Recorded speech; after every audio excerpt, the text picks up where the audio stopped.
Squirrels! So hello, and welcome to another Legends of Runeterra video. My name is Chris, and today we are going through part 2 of our history lesson of Legends of Runeterra and all the decks that have sort of made this game what it is. And we will start, I think we ended here, with Discard Aggro going in to Go Hard TF. And what a good place to start, because this, probably again, one of my most hated decks for a while. Not like the strongest deck that we've ever seen, but certainly a very annoying and very strong deck to play against. This sort of was the beginning, I guess I would say, of what I would call sort of the winter of Twisted Fate that kind of also went into the spring of Twisted Fate as well. It took a lot of people, I think, a while to realize, just how busted Twisted Fate was, but this was kind of the beginning of it. And it started with the introduction of Go Hard, which, when you played 3 of them, became Pack Your Bags, which would deal 5 to all of your enemy's units and the enemy nexus, and you only had to pay 1 mana for it, and essentially locked your opponent out of the game. Of course, it eventually got nerfed in 2.0, and that's kind of when this changed. But for a very long time, this deck was dominant. It kind of took people a while, I think. Maybe 1.13 is a bit early. That's when the KDA cards were released. And it probably took people like a good couple of weeks to actually sort of fully figure out kind of this deck. There was a lot of experimentation with Go Hard and the best way to play it. But eventually people kind of settled on this list. And yeah, just dominate for a very long time. The basic way of playing it was that you play a lot of small units to deal some damage to your opponent early on, and or chump block out if you needed to, if they were playing aggro, and you would just slowly wait until Go Hard would be there for you, and you have a Zap Sprayfin, pull out the Pack Your Bags, and then you'd win. And that was pretty much all she wrote, and that was how this whole deck played out. And it was extremely frustrating to play against, but it was very strong for quite some time, but died pretty much as soon as Go Hard got nerfed, because, the 5 mana really was a pretty significant nerf. And coming in at the same time, again, when the KDA cards came out, this one I think was figured out much quicker, but that is Feel the Rush. Now, did this only last till 1.14? No, this, Feel the Rush was still around for quite some time after the fact as well, particularly as a tournament deck. But this was its reign of dominance, because at that point, Trundle was still a 4-6. And this deck was pretty much unbeatable at that point when Trundle was a 4-6, because they could often get Trundle out by turn 4 through ramp, of Catalyst of Aeons. And as soon as they did that, you essentially were losing a unit every time you attacked. And then, of course, with all the other ways that they could then remove your units, it was just an impossibility to try and break through this deck. And then, of course, as soon as they kind of had got to the late game, they'd Feel the Rush you, and you'd lose from there because you couldn't possibly manage to keep up. And that's what got Trundle nerfed in 1.14, was this deck and the absolute dominance of it. It didn't die, as I say, at 1.14, but that was kind of its reign of terror was over at that point, because when Trundle got nerfed, it kind of became a lot more fair. There was all of a sudden, even if they got him out on turn 4, there was certain, 4-drops that might have 5 attack that you could still attack with and be okay with. And if he came out on turn 5, now with the 5 health, most turn 5 units have 5 attack, so all of a sudden you could attack, whereas before you couldn't. And so all of a sudden the deck became a lot more fair, and it kind of still exists, to be honest. It's always kind of one of those that, people might come back to at any point, because Feel the Rush hasn't changed in any single way, and it is still a very powerful card.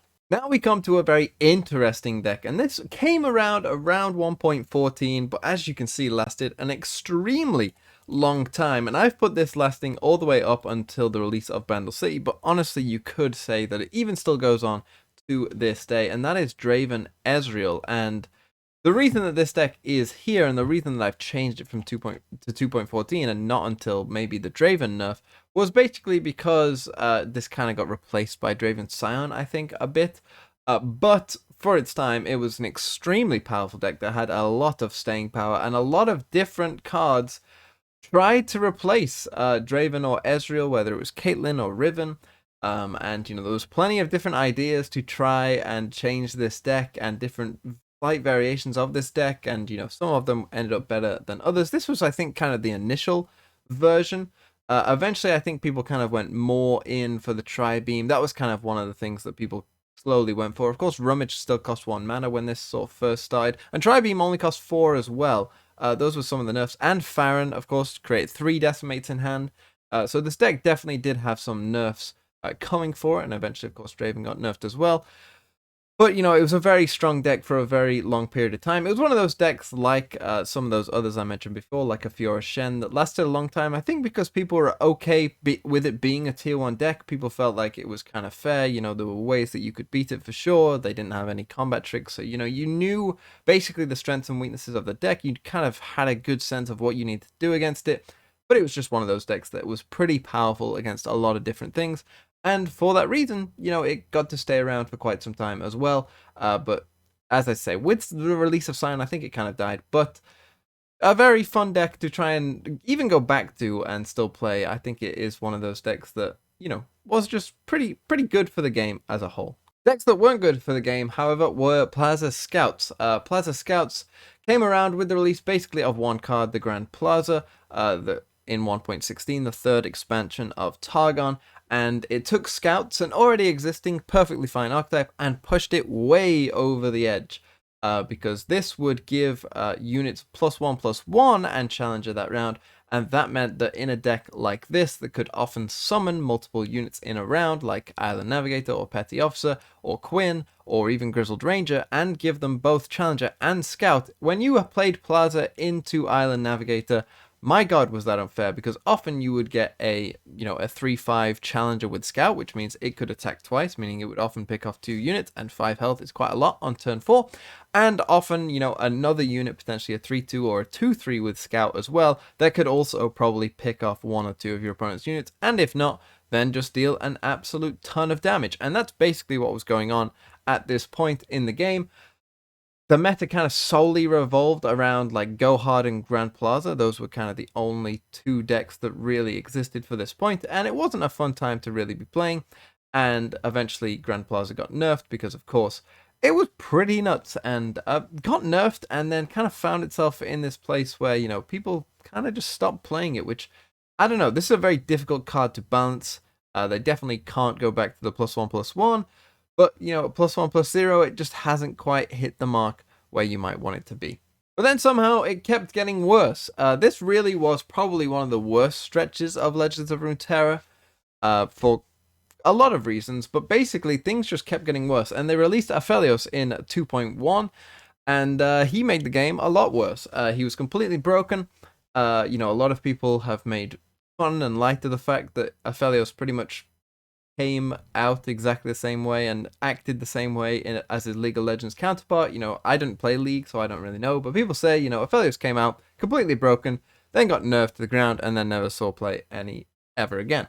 And that's pretty much what has happened with Aphelios. Of course, it was quite funny, though, because they initially tried to nerf Aphelios by making him a 3/2 and didn't change the moon weapons, and that did literally nothing. Literally nothing. The win rate, the play rate, nothing changed. And pretty much as soon as I saw that change, I said as much, and it wasn't just me. Pretty much everyone knew that that was not the problem with Aphelios, and this meta was even worse than the ones before somehow. As I said, it just kind of kept getting worse somehow, but it did, and Aphelios really wasn't helping, and eventually, again, as I said, it continued sort of the Twisted Fate winter into spring.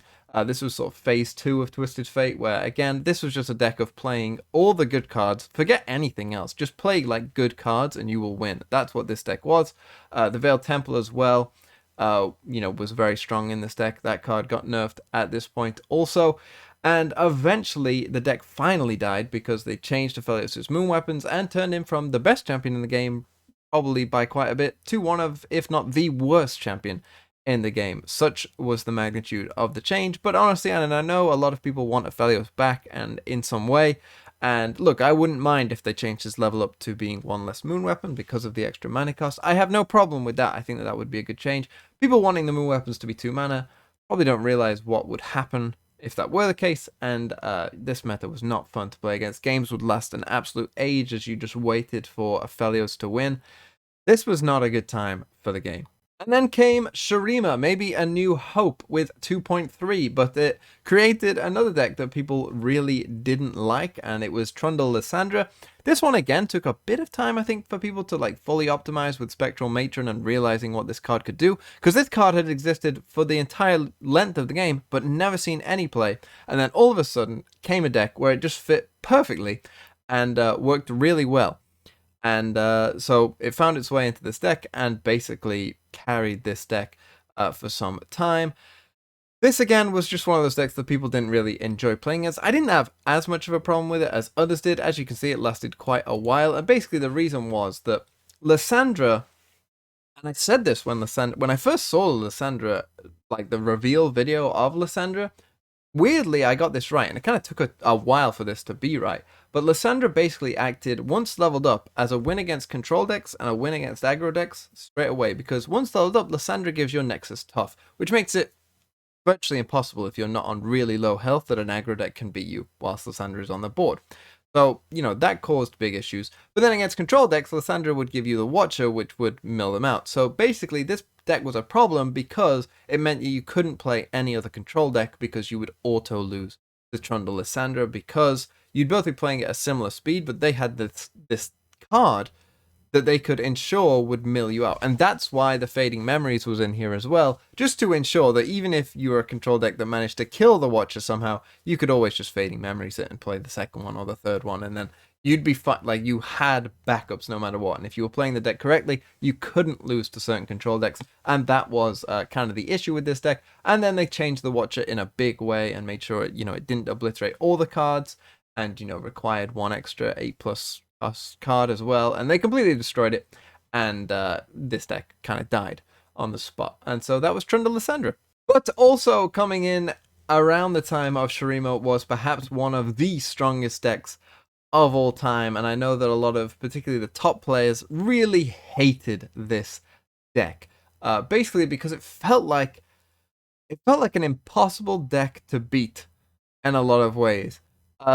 Such an odd deck to have such a high win rate and high play rate. And again, it comes back to elusives. Elusives has always kind of been somewhat a problem, but this was really the deck that pushed Twisted Fate over the edge, and the deck that kind of made everyone realize, oh, this Twisted Fate card might be a bit of a problem. Because this deck was able to level up Twisted Fate absurdly fast. Basically, Rummage still cost 1 mana, and pick a card would draw you 3 rather than 2. And with Stress Testing, the new card that came out, people realized that you could just cycle so much through your deck and just get through so many cards so quick that you could often level up Twisted Fate by turn 5, like somewhat regularly. And obviously the devs did not intend for that, and it just created a lot of problems. And Fizz would often level up. He was basically just another elusives, and you get Wiggly Burblefish down to like 0 cost very quick. And you even got Mind Meld in there as a one of a card that, again, had existed for a very long time, that no one had ever played at all. But then people were like, oh, this card finally has a home in this one, because you'd play so many spells cycling through your deck and just going crazy with it.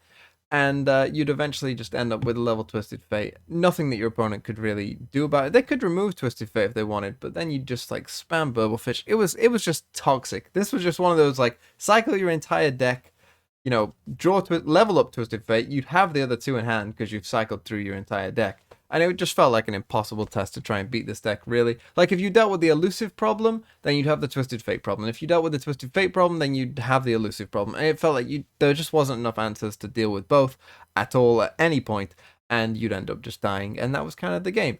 And that was it. And that was TF Fizz, one of the strongest decks in the history of the game. But then, as we got Shurima, we also got this Thresh Nasus deck, which kind of slowly improved as Shurima kept coming out. As more parts were being added to Shurima, like Merciless Hunter, for instance, the deck just kept getting slightly better and slightly better. And we eventually ended up with something kind of like this. And yeah, just an extremely strong deck. Basically, the idea being, level up Thresh, you have a ton of ways of killing your opponent's units and your own units. And so you'd level up Thresh as quickly as you could, get out Nasus, and then Nasus as like a 15/15, you could just Atrocity to face because Nasus got Spell Shield as well. And this deck was just a very powerful deck that you couldn't really push through aggressively because they played rather quickly themselves. And you couldn't really stop if you were a control deck because of Nasus and the Spell Shield and the Atrocity win condition and the Rite of Negations. Like, everything just kind of coalesced to form this kind of perfect deck that felt, unless they drew particularly badly, that you couldn't really beat. Like, you know, unless they drew like double Nasus in hand, like no Thresh, and like no either all their killing options or like none of their units to be able to be killed. Like, unless they drew kind of poorly, it felt like, you know, you were in for a rough ride. And that kind of existed for a long time because multiple of these cards got nerfed and still the deck kind of carried on. It wasn't really until a lot of nerfs really to this deck that it kind of fully died. We don't really see it today, but it took a lot of kind of substantial nerfs, like the Curse Keeper one, Blighted Caretaker, of course, as well. Nasus got a nerf as well. It kind of, you know, took a long time for people to kind of kill off this deck and for the devs to find enough changes to make this deck not really strong, because it was very strong for a very long time. Up next is a deck that honestly, again, you could probably say exists up until now, but I would call that this was kind of its sort of dominant stretch as a deck. Pyro Aggro coming in, you know, sort of in the Shurima days. It kind of took over from Discard Aggro, maybe even slightly before as well, but I would consider this sort of the dominant period of this deck, where you basically just played a bunch of the good units from Noxus and Bilgewater. The Crackshot Corsair change really did change a lot in this game when this became a 1-2, whenever it did. But whenever that was, you know, it basically just allowed you to go in like this. Captive Farron, we probably wouldn't see it in today, but I remember it being in some of the earlier versions. The idea being that you could probably level up Gangplank by turn 5 or turn 6, and then if you got Gangplank, you'd win the game. And that was basically the idea, just doing as much damage to your opponent's face as you could. Your only spells are Decimate and Fervor, which means when you played a Zap Sprayfin, you were guaranteed a Noxian Fervor, and that would go straight to the opponent's face a lot of the time as well, anytime they tried to remove a unit. And that was the deck, essentially, just, you know, full on aggro, beat down your opponent as quickly as you could. And really the only reason this deck, you know, got replaced was because there became slightly better options maybe in Bandle C, but it really did take a long time for this deck to go away, and it, you know, you could still play this deck and probably have a really high win rate, if we're being honest, even to this day. But here's one that we all were waiting for. Azir Aurelia, from 2.7 to 2.15, rest in peace. And really, you know, 2.15 was the final nail in the coffin. They had multiple attempts of trying to nerf this deck, but it wasn't until they finally made the Blade Dance, the Flawless Duet even cost 2 mana, you know, that's when it kind of finally ended. But yes, this deck, particularly, you know, the first versions of the deck, and I kind of do have a first version here. Obviously, the versions would change as they tried to nerf different cards, but, you know, we kind of found out that it didn't really matter. This was kind of the initial versions of the deck, the kind of very first ones, playing things like Navori Conspirator. Of course, Inspiring Marshal was 5 mana, Blossoming Blade was 4 mana, Dancing Droplet still had its tune. As I say, Aurelia, the Flawless Duet, only cost 1.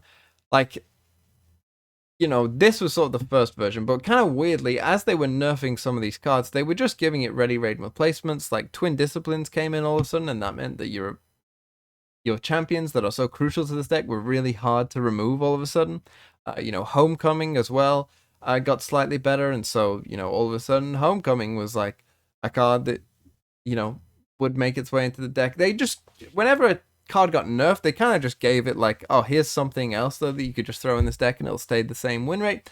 And it kind of did for a very long time, and it was a very, I mean, at this point it was just an absurd deck that really you had little chance of beating at all.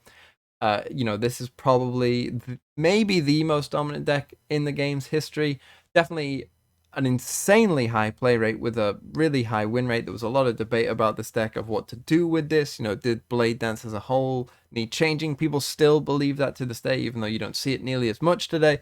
This really was just, you know, a true cancer on the game and kind of ruined the game for a lot of people for quite some time. But by 2.11, they tried to change Azir Aurelia, but they kind of created some new problems, and those new problems kind of culminated in this deck, with the changes to Twin Disciplines and cards like Young Witch and Flurry of Fists even making its way in. Of course, this was 3 mana at the time.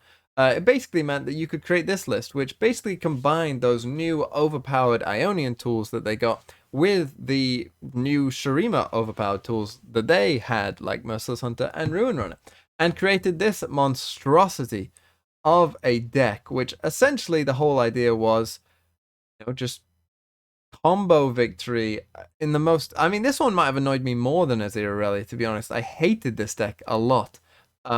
you know, and I've always hated Ionia, and I think it's the existence of Deny.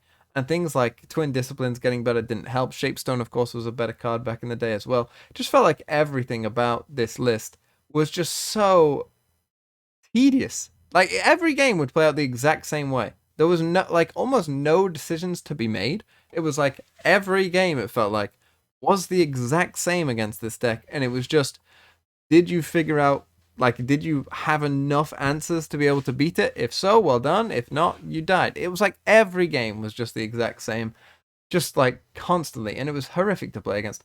And I really hated this deck, and it kind of, you know, quickly got changed. This kind of thing. Well, I say it quickly got changed. Really, it kind of just got replaced by something else. As there were some changes to the list, and as some things got nerfed a bit, and it kind of just, you know, ended up being replaced by Akshan. And then, you know, at first we kind of got an Akshan list with Ionia, and then kind of people pivoted onto Demacia with that. And so really this list survived longer than this kind of core idea of Sivir, you know, with these kind of Shurima cards, that kind of idea still really exists to this day. But, you know, the sort of whatever you're playing that with kind of changed as we went on. But around this time as well, we got some buffs to cards like Dreadway. And that allowed for the creation of something like this, which is a deck that still exists to this day. This is kind of more than maybe a modern version of it, but you definitely can find different versions back then, and even now you'll find different versions. But essentially, it's the Plunder deck. It's the deck that is just interested in dealing, you know, leveling up their two champions that have super strong effects when leveled up, and just going from there. Some of the additions to this deck, like Mirai Warden as well, only helped push it even further. Just a very strong list in every single way. A lot of people would argue this is the best deck in the game at the moment. And it's kind of, again, one of those decks that I think people are more than okay with, because it kind of has that, like, slightly above 50% against everything. You know, it's not polarized against one particular thing. It can beat aggro, it can beat control, it can beat other mid-range, it can beat combo deck. Like, it's just kind of okay against everything. And so I feel like people are more okay with it because it feels often like a real game is going on. Decisions are being made with this deck. You know, and your decisions matter, and their decisions matter in terms of what they're doing for the outcome of the game. And so I think people are generally okay with a deck like this being tier 1. We might see some changes to it, though. I wouldn't be surprised, just because it probably is, you know, it is very strong just in every single way, and everyone can accept that. So I wouldn't be surprised if we just got, you know, the odd change or two. But as I mentioned, there was this deck, which was kind of the carryover as soon as Akshan came out. Initially it was Ionia, but then eventually, after some changes, people kind of pivoted to the Demacia one, and I wanted to show the Demacia list after some of the changes as well, because I thought, you know, that's kind of more fun to sort of show the different deck. And it became this, and essentially, again, it was based off the fact that you still had some incredible options. Of course, after the Ruin Runner nerf, people then started searching for other options in that 5-mana slot, and eventually kind of coalesced with Screeching Dragon and Vekaran Bruiser, and, you know, used those to, you know, kind of help the Akshan game plan. Akshan, of course, came out and was pretty strong, well, really strong, to be honest. You know, one of the better champions in the game, and combine that with Sivir, who is still insane in a lot of ways, and you got this, you know, just very strong mid-range list that kind of just, you know, had, again, a lot of options of dealing with a lot of different things, and was just very powerful in pretty much every single thing it did, even after, you know, sustaining substantial nerfs to a lot of different cards within Shurima. You know, this kind of thing still lived on. And then out came Bandle City, and with the release of Bandle City, we saw some new decks. As I say, Draven Scion kind of overcame Draven Ezreal, I think, in a lot of ways, with just sort of maybe a more reliable finisher in Scion overall, and some other cards that, you know, were very reliable. It took people quite a while to accept that Lost Soul was a broken card, but then I think everyone was surprised by this card in some way. But then obviously this card just kind of overtook games completely and eventually had to be nerfed pretty significantly. But we still see Draven Scion being a very good deck, mainly because Scion is a very powerful option late game and will often close games for you. And so, yeah, this deck, even after the Draven nerf, is still pretty good. I wouldn't call it like the best deck in the game anymore, but it still is very strong in a lot of different ways, and can definitely still win you quite a few games, and basically because Scion is a very reliable, powerful finisher. And another Bandle City deck that we got that kind of died, of course, was Zoe Nami. That was because of the Nami change, mainly, I would say, but also the Sparklefly change was pretty huge as well. The nerf from Sparklefly to 2 to 3 mana, I think, really did a lot to end this deck in a lot of ways, because no longer could you get it from the Gifts from Beyond, which was a big deal because, when I was talking about Nami and theory crafting with Nami, a lot of people were going across to the Fizz direction, which I think was the intended direction. But I and a couple others, I remember someone in my chat was talking about it as well. Kind of noticed that you really have no way to survive against an aggro deck if you're going down that path, and the way to get out of that was Sparklefly. And the Targon had a lot of good options as well for spells that just give you more spells, whether it's super cool star charts or pale cascades or guiding touch, drawing you cards. You had ways of protecting your units like Vigor as well. Like, it just seemed like this made a lot more sense. And it did. And this deck, particularly at the top levels, this was not an easy deck to play. But at the top levels, this was, a menace for quite some time, particularly before people figured out fully how to play against it. It kind of got a bit worse, but then they kind of, I would say, over nerfed this deck, if I'm being honest, with the Sparklefly change. But it ended up where it ended up, and it kind of lives no longer because of those changes. But I talked about the death of Pyro Aggro, and it wasn't really the death of Pyro Aggro, more so that it just kind of got overtaken by something that was a bit better. And we have seen some changes to this deck, as there were some nerfs, or some attempt of some nerfs to this deck, but it still wasn't enough, and Bandle Burn still lives on. Again, one of those that was just kind of, created by someone on Reddit going, hey, all these cards from Bandle City can do a lot of damage to your opponent's Nexus. And they could, and this deck is still a problem in a lot of different ways, because basically there are cards like Poppy that everyone knows are just overpowered, but even, things like Chemist is just a really good one drop. Carnicologist, I would say, is probably a card that needs a nerf as well, and I wouldn't be surprised if it did. I think this card is a bit of a problem. Stone Stackers obviously did get a nerf, but, a kind of slap on the wrist nerf, but I'm actually okay with that. Mare, again, is another card that probably needs a nerf. Yordle, again, is another card that you could probably say needs nerf. Even Antenna of Terror did get nerfed pretty big, but, in combination, all these cards are just pretty insane on their own, and they just give you so much value, and they just, I shouldn't say were, they are very difficult to beat in a game, because that's just the way the game kind of is right now, and Bandle City as a whole just seems like a region with so many good options, and this deck kind of took advantage of that, of all of those good options to have, and kind of just, turn it into the fastest aggro deck they could. And then we got this, which was kind of, the sort of later version of the old standalone decks. You weren't standing alone anymore, but you were kind of going for that same, elusive win condition with Poppy, who, again, we all know is just broken. And basically, this meta was probably always going to come down to what Poppy decks will be best. And anything that could maybe play against Poppy. And that's kind of the meta we've ended up in, right? We've ended up in a meta of Poppy decks, or, other Bandle City decks, because Bandle City as a whole is just way above the others, and then like a couple decks that can maybe keep up, and that's it. Everything else is just completely gone, because basically any deck you try and create will be worse than Bandle City at the moment, aside from maybe the few things that can just about survive. And the few things that can just about survive are the things that can go fast enough to reliably beat the Bandle City card creation. And this is one of them. Poppy Elusives, a very easy deck to play. Play your elusive units, rally.